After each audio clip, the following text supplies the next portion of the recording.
हवा में उड़ते हुए दिखाई दे रहे हैं ये हैं अमेरिकी ब्लैक हॉक हेलीकॉप्टर्स।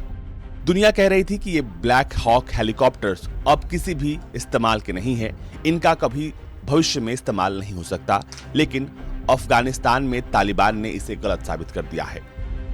तालिबान इन हेलीकॉप्टर्स पर लंबे समय से काम कर रहा है और अब इन्हें ठीक करके एयरफोर्स के पायलट्स इसे उड़ा रहे हैं। ब्लैक हॉक हेलीकॉप्टर्स बेहद खतरनाक और सेना के सबसे अहम हेलीकॉप्टर्स हैं और मौजूदा वक्त में तालिबान के पास दुनिया के 85% देशों से ज्यादा ब्लैक हॉक हेलीकॉप्टर्स उनके पास हैं। कुल मिलाकर अगर बात करें तो उनके पास 211 एयरक्राफ्ट्स मौजूद हैं और कहा यह जाता है कि जितनी संख्या में ब्लैक हॉक हेलीकॉप्टर्स तालिबान के पास हैं, उतने किसी और देश के पास नहीं है। एक ब्लैक हॉक हेलीकॉप्टर की कीमत तकरीबन 155 करोड़ रुपए है और इस वक्त अफगानी सेना के पास तकरीबन 45 से ज्यादा ब्लैक हॉक हेलीकॉप्टर्स हैं और इसमें से आधे से अधिक को तालिबान की सेना ने एक्टिव कर दिया है। उनके मरम्मत करने के बाद उन्हें उड़ने के लिए तैयार कर दिया है। इस खास ब्लैक हॉक हेलीकॉप्टर की खासियत यह है कि यह 357 किलोमीटर प्रति घंटे की रफ्तार से उड़ान भर सकता है और इसकी ऑपरेशनल रेंज 583 किलोमीटर है। Black Hawk helicopter 9,989 kilogram payload के साथ उड़ान भरने में सक्षम है और इस खास हेलीकॉप्टर में जनरल इलेक्ट्रिक का T700 GE 701 CD turbo shaft engine लगा है।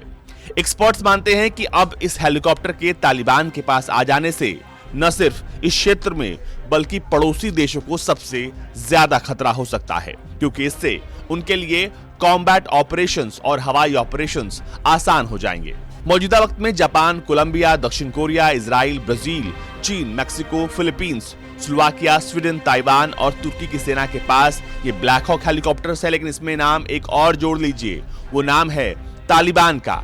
अब अफगानिस्तान के पास भी ये ब्लैक हॉक हेलीकॉप्टर्स मौजूद हैं। दरअसल जब अमेरिकी सेना अफगानिस्तान छोड़कर वापस जा रही थी तो बड़ी संख्या में वो हथियार अफगानिस्तान में छोड़कर गई और अब इन हथियारों को ठीक करके तालिबान इस्तेमाल कर रहा है। कहा तो ये जाता है कि ये हेलीकॉप्टर सैकड़ों किलोमीटर तक बिना रुके उड़ान भर सकता है। ब्लैक हॉक की रेंज वैसे तो 1381 मील तक है और एक बार फ्यूल लोड करने पर ये सैकड़ों किलोमीटर तक उड़ान भर सकता है।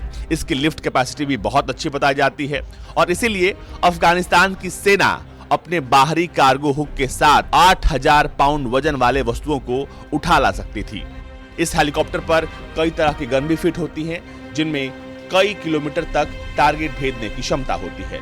इस हेलीकॉप्टर का इस्तेमाल रात में आसानी से हो सकता है और इस वजह से इसी हेलीकॉप्टर का इस्तेमाल लादेन को मारने के लिए अमेरिका ने किया था और अब ये खतरनाक हेलीकॉप्टर तालिबान के पास है और तालिबान इन्हें उड़ा रहा है। आपको स्क्रीन पर सिर्फ अभी 2 हेलीकॉप्टर्स दिखाई दे रहे होंगे, लेकिन सिर्फ 2 नहीं बल्कि अगर आप पीछे हैंगर की तरफ देखेंगे तो आपको बहुत सारे ब्लैक हॉक हेलीकॉप्टर्स खड़े दिखाई देंगे, जिनका मेंटेनेंस हो रहा है, जिनकी मरम्मत हो रही है और अब इन्हें उड़ाने की तैयारी है। अफगानिस्तान में इस वक्त सेना को मजबूत करने के लिए तालिबान अथक प्रयास कर रहा है, स्पेशल कमांडोज को ट्रेन कर रहा है, पायलट्स को ट्रेन कर रहा है और इन हेलीकॉप्टर्स और छोड़े गए अमेरिका के हथियारों को मरम्मत करके उनका ट्रायल कर रहा है। ब्यूरो रिपोर्ट, भारत तक।